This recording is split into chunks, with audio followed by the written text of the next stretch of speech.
We're in Clovis, California. We just finished installing some shutoff valves here. This is a little remodel that we're doing in this bathroom. Just the plumbing portion. So you can see 2 sinks, toilet, shower over there. Anyways, we give you some new quarter turn shutoff valves.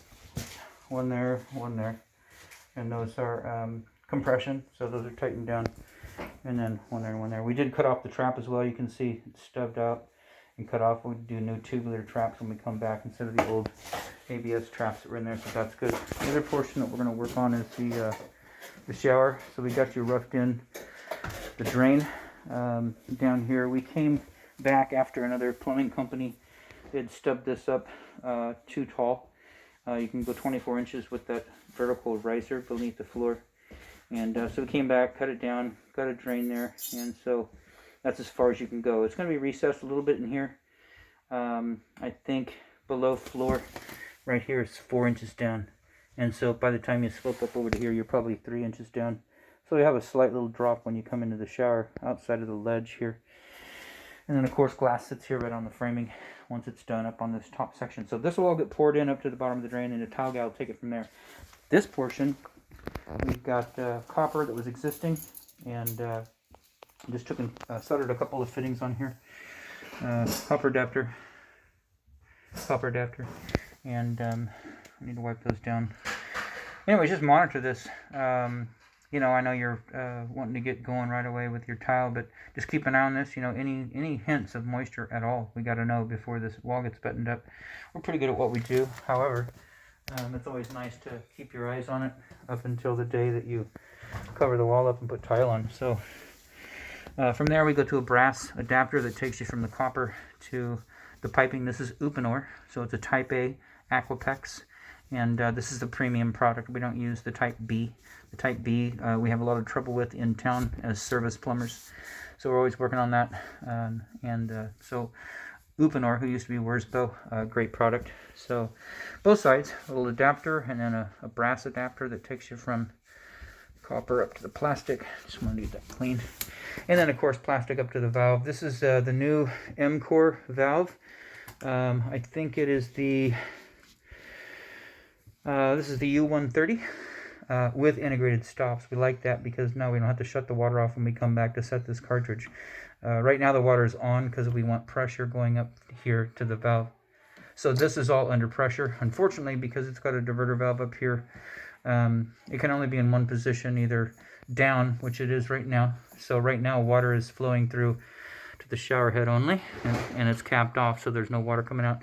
Unfortunately, you'd have to turn this to the left to get water to come out of here. So you can't have them both on at the same time.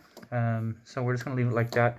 This is all brass construction. They do make an integrated valve. We didn't purchase that. We didn't have the trim for it. So we just built our own all brass construction, solid 1/2 inch inside diameter. So just a little brass piece. It's about an 8-inch spread from here to here. This is a 6-inch cover plate. That's a 4-inch cover plate. And so there's plenty, there'll be like a 2-inch gap in here when you get done. You'll have a trim up here and trim down there. So there's plenty of room. Right off the side, we've got, this is going to be for a drop L 90. And they're going to have a handheld sprayer right over here where these blocks are at, up there. And then down here, we're going to mount, stainless steel screws and mount it at finish after tile. So this will be where it hooks up, little 90 hose screws on here, and then a hose loops down and goes back up, and then it'll sit on this handrail. So that's all brass. We're not using this because they only have 2 shower heads. If you had 3, like a rain shower head, when the ceiling's too high for that, but if you had another head that you wanted to use, you could take this and plumb to it. They don't. They've got a fixed shower head up at 80 inches, and then of course they have this handheld sprayer with a bar on this side. So anyways, we've tested it out. We've flushed it out as well. We've run lots of water in it. Right now, there's no cartridge in here. It's just a blind plug capped off.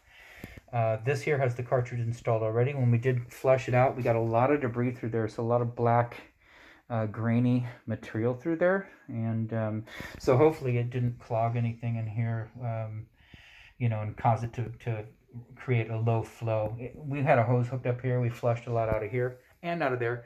So, I mean, it looks good.